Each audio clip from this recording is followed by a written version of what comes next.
Let's play pinball.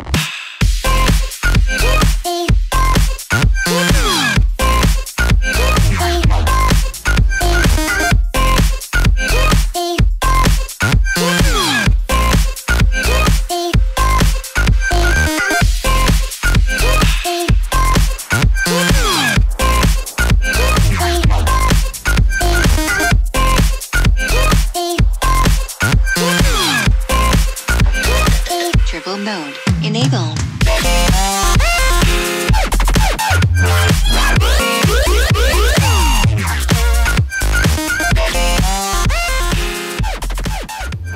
And that is your team. That's the guys you've got to work with. They're the heroes that are going to get you your proven healer title.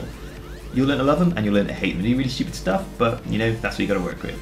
Now I'm going to talk a little bit about your foes, your enemies, the ones that are going to try and kill you and your heroes. Now there's 6 different types of mobs in the Proving Grounds, and each one of these mobs has a small or large tag in front of them, which kind of denotes how powerful they are. The small is only slightly less powerful than the large, just to put that out there. They do lots of damage too.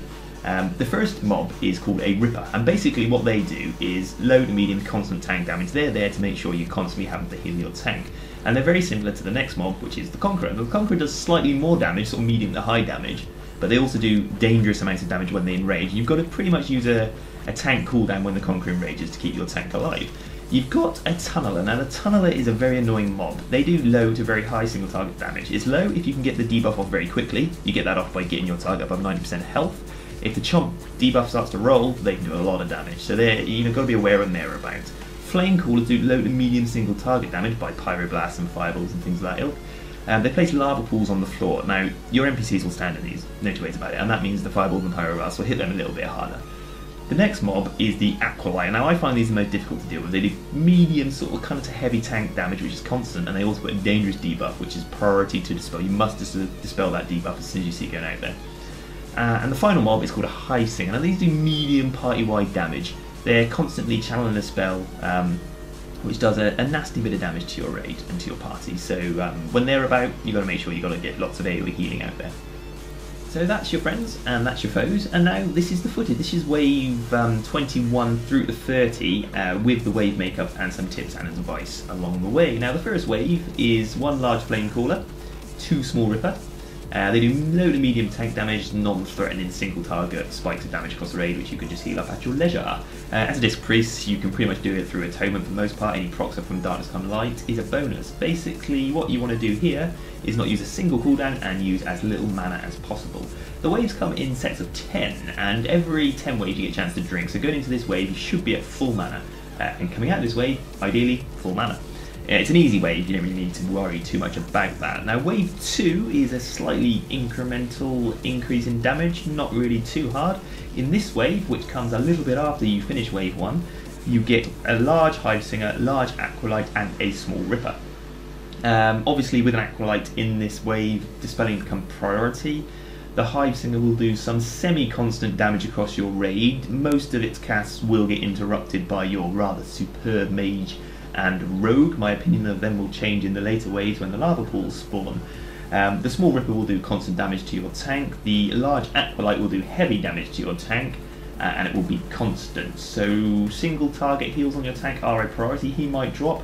You can theoretically use a cooldown here. You don't need to though. You shouldn't need to. If you can do this wave without using any of your cooldowns and with preserving as much of your mana as possible, then you're going to wave 3 in a very good state of affairs. Now, as this wave comes to an end, you want to focus on getting your party topped up as much as possible. Wave 3 can be difficult if your raid and your party aren't at maximum health, so I would recommend making sure that mana becomes not your main issue at the end of this wave, because the mana you save by making sure your raid is topped up or your party is topped up when the 2 tunnelers spawn will make up for it if that debuff gets rolling. You get a double debuff that rolls heavily on a target that isn't at max health, you're in trouble. 2 large tunnelers, 1 small Ripper, low to medium tank damage. If a chomp goes on your tank, get rid of it ASAP, and it's low to heavy raid damage. Don't be afraid to use a cooldown to remove chomp, because by the time you get to the really difficult wave, in my opinion, it should be back up. Managing your chomp is the challenge on this wave. not really too difficult. Once you get the first tunneler down, it's even easier, because the only real problem you'll have is if you get 2 chomped debuffs on your tank or on one member that you can't clear, because it eats away your mana, which is not good. But that wave's not too difficult, and you leave and clear this wave probably a little bit early going into the next wave. You get a little bit of time just to chill out here. So if a target isn't at max health, don't panic, don't waste mana getting them topped up. You've got a little bit of time. Use your smaller heals, your mana efficient heals to get them topped up ready for wave 4. Wave 4, things start to get a little bit interesting. You've got 2 acolytes, a small and a large, and a flame cooler. So it's medium to heavy, constant tank damage. Your tank will always be taking damage. Don't be afraid to use a cooldown on your tank. The thing that makes this wave interesting is there's 2 debuffs to dispel. Your priority is always the melee. Unfortunately, you can never tell where KOAN is going to be standing. As you can see there, he/she just got hit by I think it's a she, just got hit by one of the bombs that was on Sully.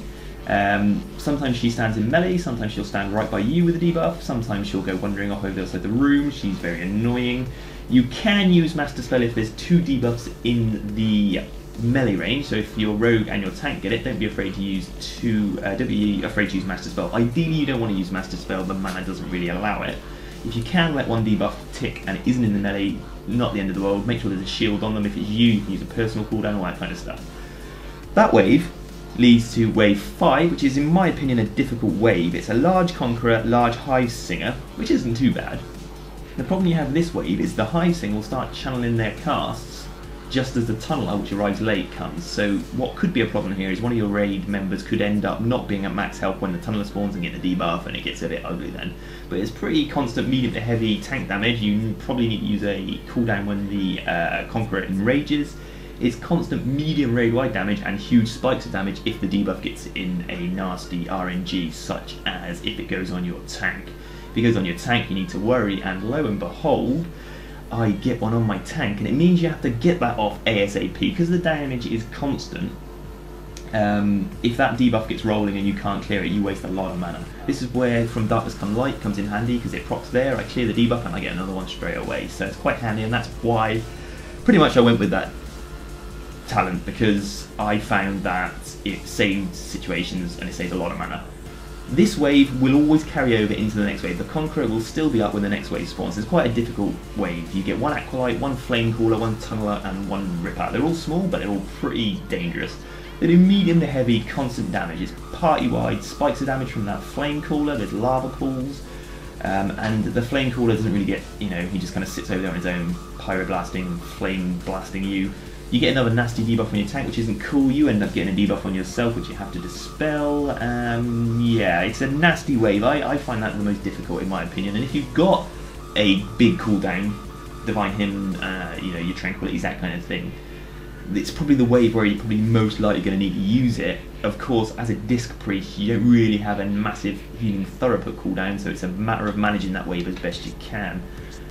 Going into wave 6 from that wave can be...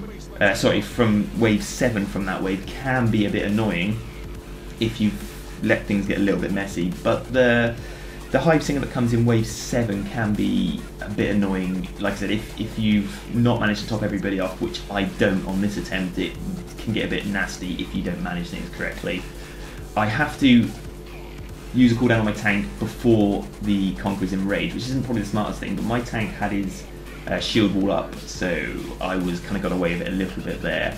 Basically, my theory there, as a Disc Priest, I wanted to avoid that damage so that when they did enrage I could get shields on and get him topped back up, and it kind of worked. It probably wasn't the smartest thing to do. It can get a little bit tricky that wave, because the constant damage that's coming out from the Hive Singer, as well as the constant damage on your tank, which becomes massive damage when the 2 Conquerors enrage. But, it's all about the transition from 26 to 27 in my opinion. You've got to make sure that you go in with a decent percentage of health on that transition there. You get this wave also carrying over into the next wave, wave 28, which is a real pain in the backside wave. This is one you'll wipe on most of the time that will frustrate you because there's so much RNG involved. You get 4 Flame Coolers, 1 Small Ripper. The Small Ripper does your constant damage to your tank. The Flame Coolers douse the entire room pretty much in lava. Your NPCs, such as this wonderful mage and whatnot, will go running through that fire and get lots of debuffs on them. And what that will mean is when they take Pyroblasts and Fireballs, they actually take a lot of damage which is kind of needless. So, you know, it's not cool, but this wave is kind of manageable. You can Spirit Shell going into it, which is always a good thing for a Disc Priest. You can make sure that you keep your targets relatively well topped off. I find 60% is the kind of damage, it's the danger zone really, because if your target drops below 60, they can pretty much get one-shotted by a double Pyroblast or a double Fireball. So yeah, it can be quite nasty. This wave will also carry over into the next wave. In this attempt, it wasn't so bad, but sometimes they'll be about half health by the time the next wave spawns, which has a dangerous tunneler. So you want to get your raid topped up ASAP and get that first debuff off as a matter of priority. You get one large hive sting, which does constant, you know, party and constant heavy damage to your party. You got a small tunneler, which is that annoying debuff, and you get an Aqualite, which is the one you've got to dispel. So it can be a difficult wave. It's the other wave where you want to be using a big cooldown, which you don't really have as a disc. You know, you've got your steady Prayer of Healings, which is kind of what gets you out of trouble. A couple of very, very good procs of From Darkness Come Light, keep my raid alive. I have to shield here in bad situation at times. It's a difficult wave. But again, it's not necessarily the wave itself that's difficult, it's that transition from the previous wave, which is a lot of single target spikes of damage, into a wave that requires you to keep everybody at max health because it's got a tunneler. Basically, once you get through that wave, which will probably carry over into the next wave just a little bit, what you've got is pretty much your achievement, because even if you're even if you're running off fumes, as long as you've got one tank cooldown left, you're pretty much going to do it. Your mage will pop Heroism, the large Conqueror, small Flame Caller and small Aqualite, which comes a little bit later in the raid, aren't too troublesome. The large Conqueror will enrage normally just as the Acolyte comes, so that's about the time you want to use your cooldown. If you get to this point and you've got a cooldown left for your tank, you're pretty much sure to survive.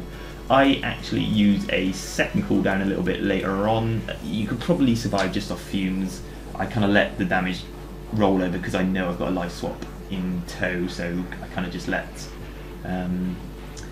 the tank kind of get hit, his paper armor get a little bit damaged, and he just sort of sits there, and then I do a life swap. But basically, once you get to wave 10, your aim is, if you've got the mana, is just to clear the mobs as quick as possible, because the drinking phase from wave 30 through to 31 is very, very short, and it's why I only got to wave, I think it was 35 of those 6, is because I had to get up from drinking at about 200k mana, because I only got about 3 or 4 seconds to drink, which isn't that cool. But basically, that's my tutorial. The next video I upload will be the full video, so thanks for watching. Landro out.